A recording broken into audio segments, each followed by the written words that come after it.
So basically, just picking up from the last video, we're just getting into some work on the engine. We just took the timing chain off. That's all we missed was the magnet. So we had to pull the whole cover off just for that little magnet. Just for this little piece. Not just the whole like tons of stuff. But yeah, there is, it's kind of hard to see in there, but there is a divot. That's what marks where the magnet goes. And you just take it off it, I clean it up, push it through, so anytime this rotates, the Does cam this go sensor, this way? Yeah, no, other way. It goes that way. Okay. So the cam sensor will pick up the magnet. Okay. Hi guys. Eat. So we're just gonna go put this back on. Also, one thing that I read or was watching is this plate. I think this plate's on the right way. I mean, I read that there is a correct way for it to go on, but I mean, it just covers everything. So I think we got it on right. I mean, it's flush with this. I can't imagine that it's on Basically, how I found out about the magnet is I was watching a ZZP video on a build on the 3800, and they just briefly went over and they're like, "Oh, don't forget this magnet, or else it won't fire up." And I was just like, "Damn, we forgot that." That's good, because then it would have been in the car. Yeah, then it would. I suppose actually it would have been pretty easy to get to, but it still would have been a pain. I don't think it would have been easy to get to at all. It's at the front of the engine, you know. There's a lot of space there. Yeah, but by the time we got this in the car, I probably would have had a bunch of stuff. We wouldn't have known what it was. Yeah, someone in the comments was saying how they basically did a swap like this and forgot about the magnet and put it in all the way in the car and then had to tear that down. So let's talk about our intake. We've been talking to a lot of people on Instagram and YouTube, and who have done this build or similar things. Doing it right now. Jay Hunto's garage. 3.8 supercharged Firebird. Yeah, I've talked a lot to him, and he's been doing this same thing. Everyone's doing a hack and slash job, which I'm not like. That's not like dissing anyone, because you have to. So I didn't know this, but from pictures. Literally, the firewall, the lower intake manifold sits on the firewall. Maybe we can get a photo or something to put in the video. Yeah, I do have a photo, but it's pretty crazy, actually. How limited the space is. But the photo we have is from a 95 Camaro.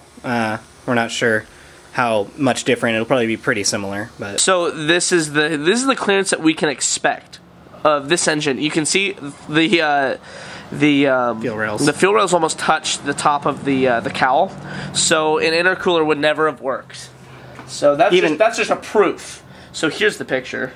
Wait, I'll set it down. Yeah, even a plenum spacer wouldn't work. So that's how much room from the back. So right here to the firewall, that's about how much room we would be working with. So having a intake tube, unless there's more clearance, when we make more clearance, likely won't work in the way we were planning on it.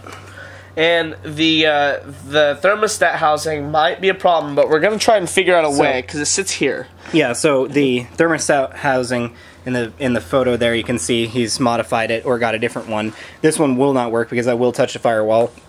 There's ones we've seen that come straight up, but that might interfere with any type of intake or the solenoid here. So what we did is we found one off of a 2000 like Commodore VS Holden, and they have one that just goes straight out this way.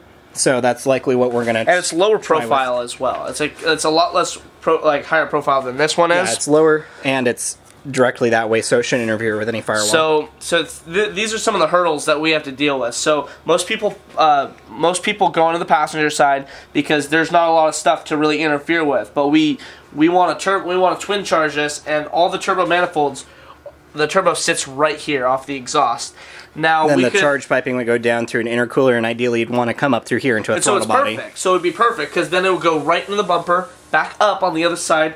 That's why we want this here, and that's why we're like doing extra work to try and get this to work, because everyone is telling us that this is not going to work, and we're going to make it happen. We're going to just try our fucking best. But like, so we're going to have to make our own hack and slash job to make this work. So here's an idea that I had that we think might work. So we want to make flanges right here, so we can unbolt this, and we want to make, so the shape of this, we'll just make a flange, and we'll make two of them, one for this and one for just a rectangular steel box that's only like 2 inches maybe. Yeah, so the pipe it can go straight out, and then from here that's where we'll have the actual. Yeah, so we'll make two flanges, one that will bolt to this, one that will bolt to this. So because I don't want stuff to be welded to the supercharger, because I want to be able to remove it if we ever need to. We also don't want to have to cut it up. We don't want to cut up the supercharger because we can't weld aluminum. And so yeah, my idea is we get the flange, and it'll be 1/4 inch steel, and then we basically make an angle box like this. Obviously not that big. We would probably have probably that much a couple room. inches, because We are, no matter what, we are going to take some plywood and mend the firewall to so we're gonna massage the firewall. So I'm thinking we probably will have 2 inches of space, 2.5 inches of space at the max. Even if we have 2 inches, because from what we've seen, you start out with about that much clearance. You take some plywood and stuff, bang it out. Even 2 inches, yeah, but I think we can make work. If we can get 2.5, that'd be perfect. Because then what we can do is just like this. So it will be angled, and then a flat piece, and then once it wraps around right here, and then it will bend, or even another just 90 degrees with one of those angles. With the thermostat housing being lower profile and that direction, it still might come into contact here, but we're just going to have to work around it. We might even make a plate that goes up, over, and then... we might have to. And this will be lower profile, so I think we could maybe go up and over, yeah, at a higher angle, and then maybe even just, if we have to go higher angle, just angle it back straight. Yep. And then we'll make that flange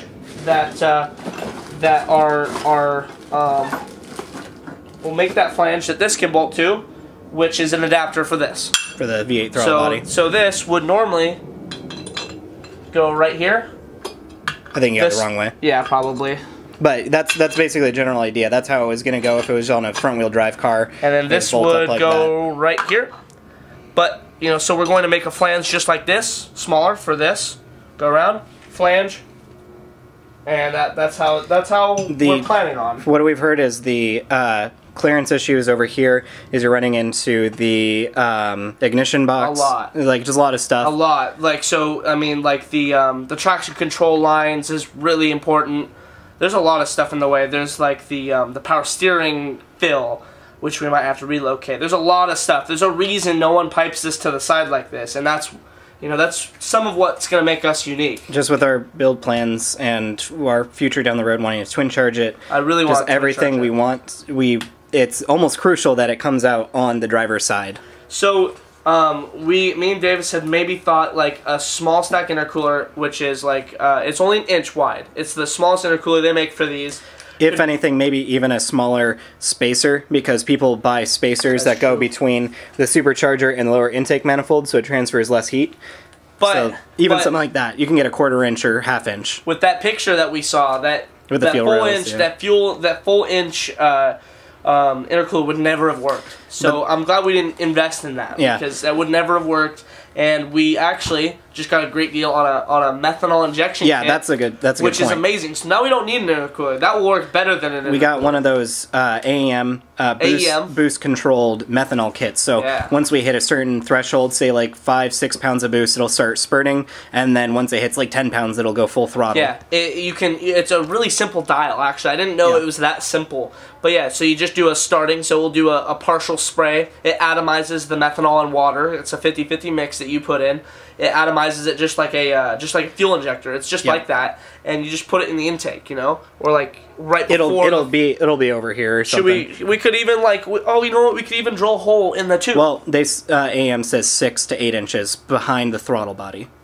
Oh yeah, so like. Well, since our throttle body is going to be over here, and we kind of have a long stretch, we could just put it right in the pipe here. Yeah, 6 to 8 inches from this point. So maybe it'll like right over here or something. So like there, and then go right in. We'll figure it out. We'll read the instructions. It'll cool intake temps crazy, like E85, and so it'll bring it up to about like we have 92 octane here. Yeah. After methanol, it could be like 105 to more octane level, so we won't even need an intercooler for this thing. So what the thought was is like without a intercooler, we can only reasonably do like a 3.4 inch supercharger pulley. We'd be down on power for sure until we got some type of cooling solution. This is ported, so a 3.4 can almost be considered a 3.2. But now we can easily run a 3.0 without any problems with that meth kit. Yep. And that just wasn't in the budget, because they're $500 brand new. And that just more than 500. They're like more. And that just wasn't in the budget to start. But now that we got such a good deal on it, found someone on Facebook Marketplace selling it for really cheap. And I messaged him, and 20 minutes later I bought it. So just asked him a couple questions. He had it on a 2JZ and a Mark IV Supra, and it blew up. Yeah. But it blew up before the meth kit even they could even. He really needed it, I guess. I don't know. Yeah. You kind of needed it. Well, the spark plug like made it blow up. It like broke half the spark plug into the like cylinder. Yeah, into the cylinder, and then it bent a valve somehow. Anyways, that's pretty much all our ideas that we've been like brainstorming, and I think that we're gonna get that to work. But we're of course not gonna work on that just yet. We're gonna get the engine put together. Yeah, we need to work on that first. We don't even have the steel yet for all this. And we might be picking up a cheap welder, or our friend Austin is more than willing to help us with welding as well. So he has a lot more experience, so it might look prettier. But just for convenience, we might pick up a welder for here, since we're just going to be using mild steel. We're not going to be welding aluminum. He doesn't have a welder to weld aluminum anyways. Yeah. So that's kind of why we're going with this adapter. I mean, there's a lot of reasons we're not going with cutting into this or doing anything crazy custom like a lot of people out there are doing. By the way, check out my Instagram. I just got new GT500 wheels for my Bonneville. Haven't gotten them on yet, but just got some V8 brakes, and we're gonna paint them up real nice, red, about the same color as his Mustang, actually. Yeah, it's gonna be so about that same color. You can see my Mustang over there. Anyways, yeah, he's gonna be doing braided steel brake lines. He's gonna be doing the painted calipers. They're big V8 calipers, new pads, and yeah. So we're going to get started working on the engine here. We just got the cam gear off, put the magnet on, so we're just going to put that back on and basically put everything back together how it was before we had to take it apart and fix all those things. So we'll see you there. So we're just finishing up putting everything back on. We just got everything just tightened down, and we're considering painting it right now. Basically everything that kind of needs to be there is there. We just have a few kind of tiny things that we need to paint up. Oh god. A few things that we need to tape up to cover up when we paint. We're almost thinking of maybe not painting the supercharger right away because there are some other options. We did find on eBay a Holden style supercharger. So yeah. it has Holden Commodores, they in a few years they actually used an M90 supercharger in a rear-wheel drive format. But it's really weird, actually.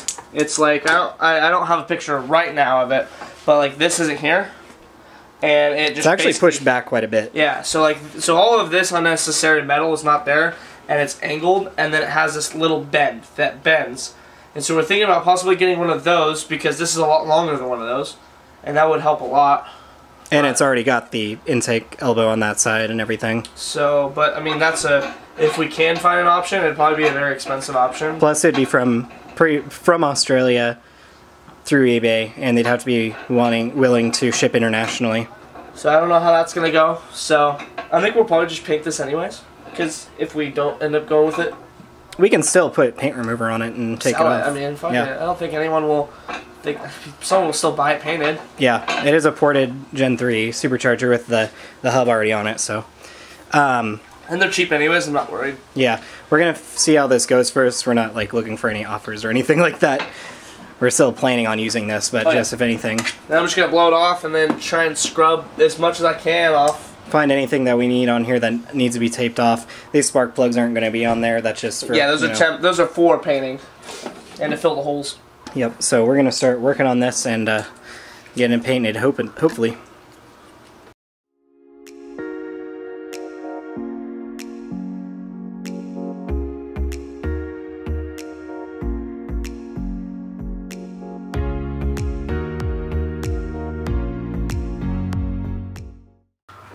Alright, so we got the first layer of primer on. Did go on thick on a couple spots, but it should be fine once it dries and we get the paint color on. We don't have much more primer, a little bit more, but we don't need tons of this. It's not supposed to be like super fancy, but it'll look nice still. So this is just a piece that's going to go on. It's just some idler bit, so that's what the color of the engine's going to be. We've gotten probably like 3 coats of primer on. Maybe more than that, because there's some thick coats. Yeah, we've been adding a couple, but it's pretty much, it looks kind of weird on camera. It's just like a white blob. Or not white, but it's like a, gray blob. Oh yeah, it is. Yep. So it's pretty much ready, so we're going to start painting the actual color coat here. Should I just do as light coats as we did with I would do super light coats. Super light coats? Okay. So I would probably just do like spray, spray, spray, spray, just like all the way down. You want to do as many light coats as possible.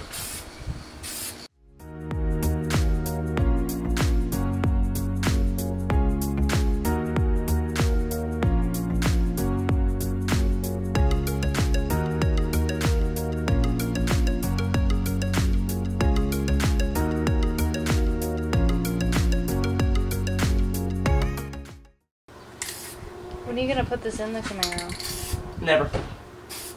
Oh. Oh. He's basically just painting it to put in his house, and it's just going to be like a art piece. Art piece, yeah. I'll just leave it on my lawn, on the stand. Yeah. My landlord would love that. In the front yard. Uh-huh. Yeah, dude. Where everyone can see it.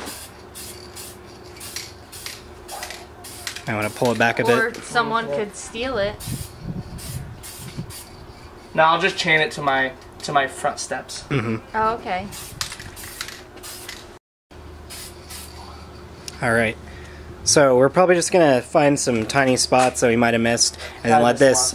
Yeah, there's probably a lot of spots. And then let this dry a bit, and then continue with the next couple coats. All right, so this is kind of what it looks like after a couple more coats. It's really coming out pretty dark blue, or at least darker than what we first recorded with. So yeah, it's definitely looking really good. We're probably gonna maybe do some accents on some of the other stuff, like maybe paint the valve covers. They're easy enough to take off. Maybe even the front timing cover as well. We're thinking of maybe a silver. But that's where we're going to end off for today. We got the engine pretty much all back together. Next weekend we're going to be getting the Camaro fixed up a little bit, and then probably the week after that we're going to start tearing it apart to get the engine in. So things are going to be moving pretty quickly after that, hopefully. But yeah, we're just getting this. We're probably going to at least leave a little bit of paint left over in case we need to paint anything else or touch up anything. But yeah, it's looking pretty good so far. So thanks for watching.